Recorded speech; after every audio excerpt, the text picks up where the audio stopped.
Hi, this is Roger. Thanks for dropping by. This is just a little sort of warning shot about the regularity of watering, I'll call it. Frequencies, sticking to calendar dates and daft things like that. I'm behind on my watering, so I thought, according to my notes. It's been 8 days since my pots got watered. And that's all of them, the cooler growers that should stay moist, and the others that don't matter if they actually dry out between watering, as long as it's not for long, not this time of year, growing season and all that stuff. This whole lot here haven't been watered for 8 days, and nearly all of them were still wet, so didn't need watering. Now that's a long time. That's more like my winter frequency, but it's weather dependent. I haven't had the heat. We've had dull days, we've had some wet days, we've had cooler days and cooler nights. So they're not using the water up. I mean, this is quite a set of plants, and the ones that got watered are the two hanging Draculas. They were getting dry, not dry, but getting dry. My Ignia needed watering. My two large Restrepias, well, my three large Restrepias, not the other one. My Paphiopedilums all needed watering. And they were still just moist, bordering on dry. They'd have only gone another day or two, so I thought I'd just well get on and do them now while I've got them out. Because that's the problem. Some I can see without picking the pot up that they're still wet. And others I have to pick them up and get them out of their black casing, basically, to have a look at what's going on. The Sarcochilus got watered, but all the rest didn't need watering. Now I'll have to go careful, because when's the next time I ought to look at them? Bearing in mind they've gone 8 days and are still wet. They could dry quite quickly now if the weather changes. That's going to mess up my watering frequency for this lot, which is a nuisance. Out of my three, come on brain, Miltoniopsis from the Eric Young Foundation, one was getting dry, so that got watered. The other two were still quite wet, so I had to leave those. Yeah, but those will be the next two to dry off. The other one won't, because it got watered today. So it's messing up my frequency, the change in the weather. As I say, it's more like winter watering. Now I've got to get on with the rest of the pots. Now some of these will be absolutely bone dry. I don't even need to look at that one. That's dry, yeah, too dry, yeah. And that one is not going to get watered today. That's going out in the kitchen to get dropped on into a bigger pot. I did talk about that on Sunday, so we'll put it to one side so we don't forget. Once something goes in there on the table, it gets done. Even if I have to stay up till midnight. So I'm not putting it back and getting it out again the next day, if you see what I mean. So yeah, as I go round, I'll have to look a bit more carefully. Now I know my Psychopsis didn't get watered last time, because it was still wet. And it's still damp. That's because it's not growing. It's not doing anything actually, it's blooming, but it's not actually growing. In a hell of a state, this plant. If ever I see a reasonable one, I will get it for the plant. And if I do get another Psychopsis, I will get one with the mottled leaves, because they are more attractive. But I've got to find one first. They hardly ever come up for sale around the shows and things, and when they do, they're incredibly expensive. But if it's something I want, I don't worry about the price anymore. I buy so few orchids nowadays that, you know, if the one I want is a bit expensive, then so be it. It's not like I'm spending a fortune on plants nowadays. I've got more than enough. So, it's going to be a strange day. Now, my holy clay pots, they've gone 5 days. They will be dry. I don't even need to question that. They will be dry. They're in clay pots with lots of holes and large bark. They'll be dry, so they'll need doing. And I would imagine most of the other pots will, because they're in growing mode. But I will have to take care today. So, as I've always said, try not to use a fixed day to water, especially if it's like once a week. because you might find that you come round and you're watering a plant that's still wet. You're now drowning it, if you see what I mean, and your media is going to break down ultra quick if it's that wet all the time. So, you know, just take care. And the problem is with that is if you've got one that is a bit wet and you think, oh, I'll leave that one this time, if you only water once a week because that's how your lifestyle manages your orchids, that's all you can do, they could be absolutely bone dry next time you get round to it, especially if the weather changes. You know, weather does have an effect, even growing in the home. Warmer days outside equals warmer days inside. Warmer nights will use more water up than cooler nights. It's all relative to temperature, a lot of it, and your ambient humidity, obviously. The more humid your atmosphere is, the less your pots are going to dry out. Yeah, because the water's not evaporating, it's waiting to be used by the plant, as opposed to just floating out the top of the pot. If you've got a humid atmosphere, then the evaporation from your pots is minimal, so they stay wet longer. Yeah, so it's all relative. So what's your frequency as weathers change? We're heading down to 14-hour days now. That's come down from 16.5. If you look at the percentage change in daylight hours, it's quite dramatic. By the end of this month, which doesn't seem that far away, in the UK we'll be down to around 13.5. Yeah? Not long into September, we'll start creeping down below 13, and then we're in that magic period of 11 to 13 hours, which is these orchids' ideal day length.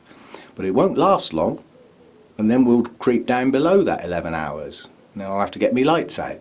Duh. Much upheaval. But yeah, what's your watering frequencies? Dependent on your weather, and like I say, I mean, not everybody can have a look every day, if you see what I mean. Some can, great, you know, you can water. And if you've got a low number of orchids, each orchid in turn should get watered at exactly the right time, if you're there, yeah? But obviously not everybody can do that. And you do your best, you do what you can. But soggy bottoms is something to be avoided. So, you know, watering when a plant doesn't need watering yet is pushing your luck. But then some plants, leaving them dry for any length of time is pushing your luck in the opposite direction. So, you know, watering and feeding is a bit of a delicate operation as such, especially if you are time dependent and there are only certain times during the week when you can even think about doing it. But we do what we can. And anyway, just a quick video about that because it caught me out today, and I thought if it's catching me out, it's probably catching others out as well. Change in the weather, change in day length, change in temperatures. I mean, the hydrofoggers hardly come on at all over the last few days.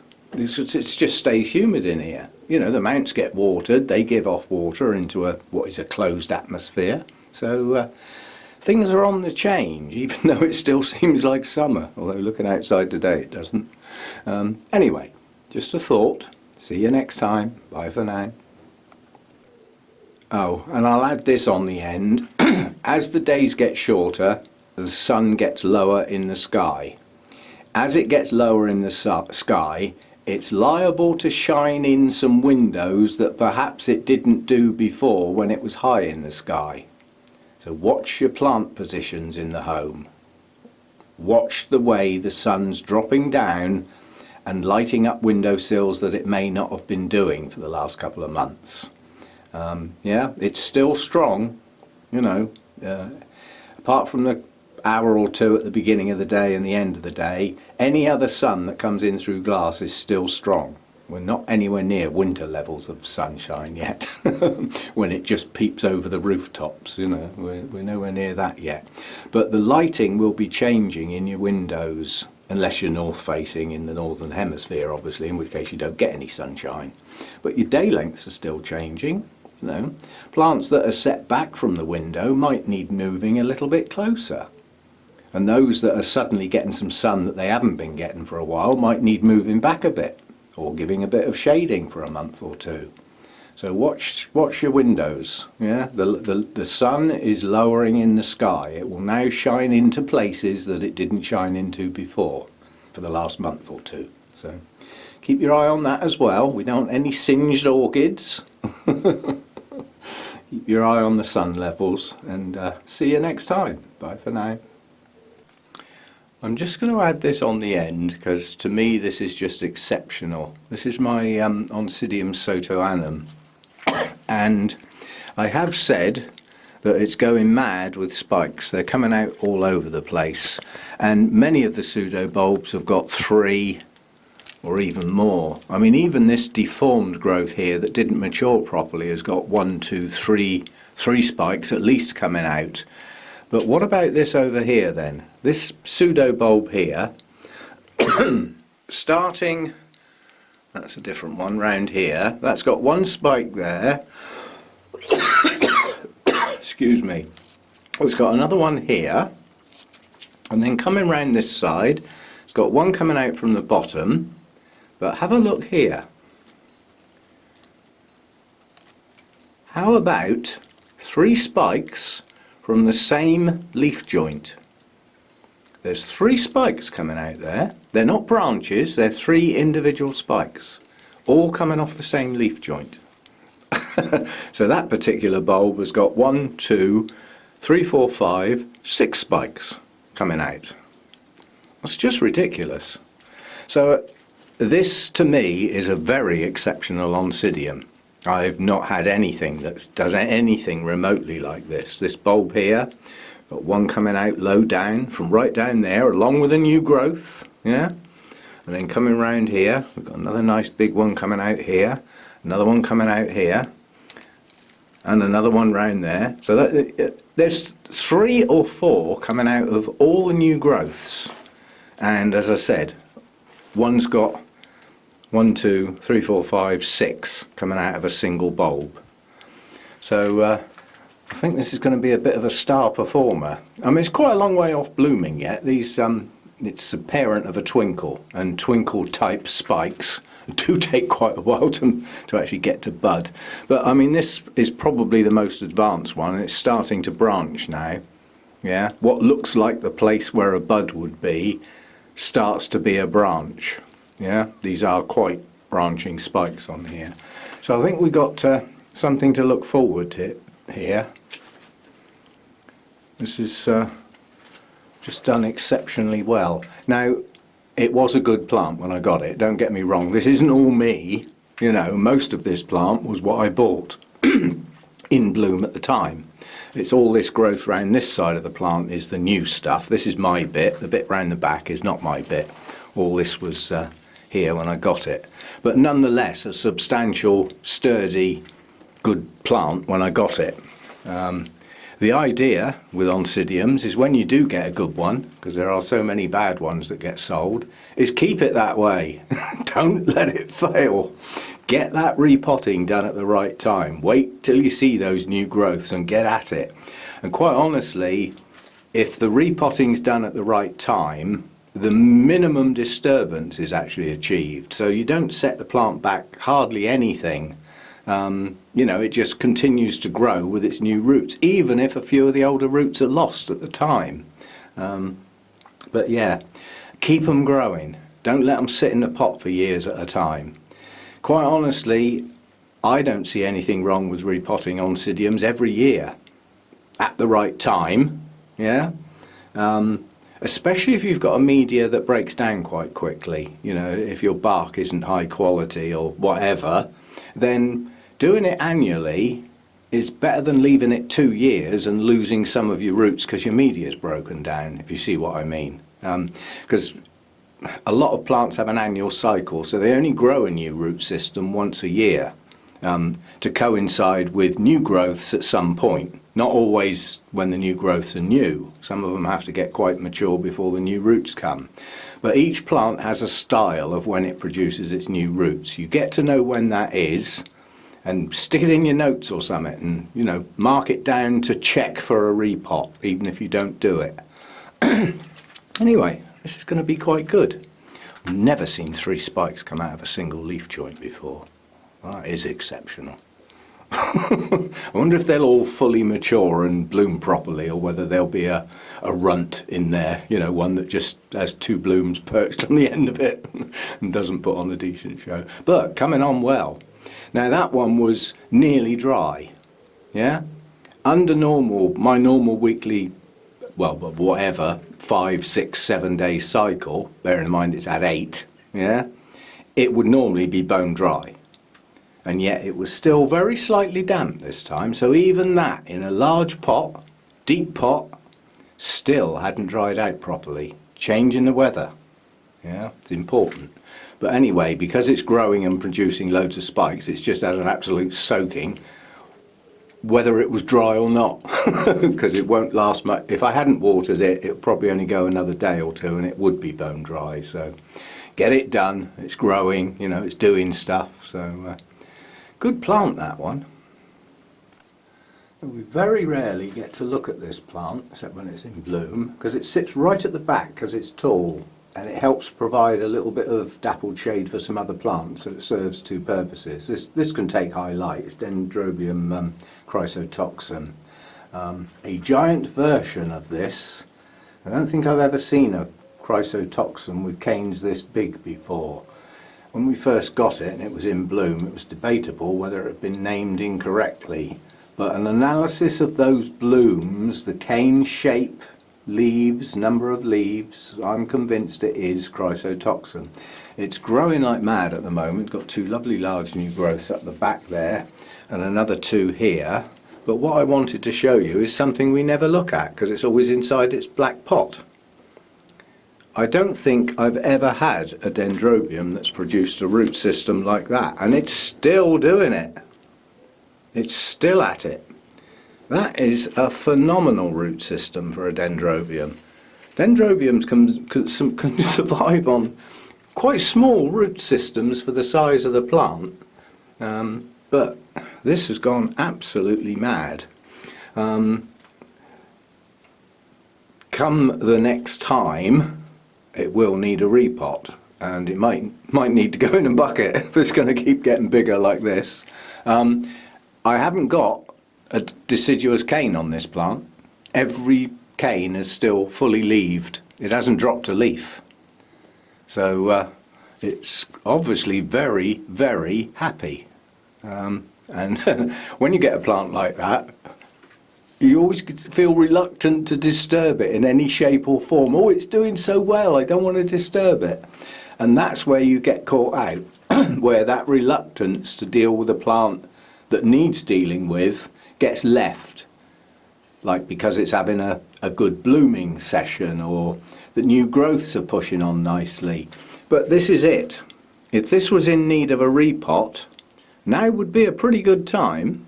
It's got a healthy root system that would probably take to being repotted without losing too many, and it's totally replacing the roots anyway. Now in this case it's adding to them rather than replacing them. But yeah, I've never had a dendrobium produce a root system like that, I must admit. Pot is absolutely full. And when I potted it, I did think the pot was a little large, but the plant took up a lot of space, and I could see where the new growths were going to come out of. If I'd gone in a smaller pot, these new growths would be over the side, and then all these roots would be wasted. They wouldn't get into media. So that was a good guess. I won't say it was judgment, it was more of a guess. When a plant's new, you're never quite sure what it's going to do next. But I've had the plant long enough now, 2 growing seasons, to know what it's going to do next. So now, hopefully we can maintain that root system and possibly improve on the plant. But four good new canes as a percentage of the number of canes on the plant is very good. They're all large and strong, so they're all going to get to blooming size. Now these older canes that have bloomed before, they may well bloom again. That's why they're still there, basically. All you've got to do is have a look. Like there's a nub in there that hasn't actually pushed on. That may well bloom next year, and there'll probably be some others. Up in here, Yeah, there's some nubbins there. In fact, that cane hasn't actually bloomed before, and nor has this one, so that's probably last year's new growths. They'll bloom in the spring. Oh, there's 3 or 4 nubbins on that cane. It's their turn next, basically. But even on some of these larger, older canes up here, it's still possible. They'll find somewhere to bloom again. Like this one up here. There's nubbins unused. So we'll see what it manages to push out next year. But it's certainly growing well. There's no doubt about that. It's got some good new canes on it and a very good root system. Well impressed with that. As I say, it's normally sat in that black pot. I water it and put it straight back in, so we never get to have a look at what's in the pot. Well, what's in that pot's staying in there. See you next time.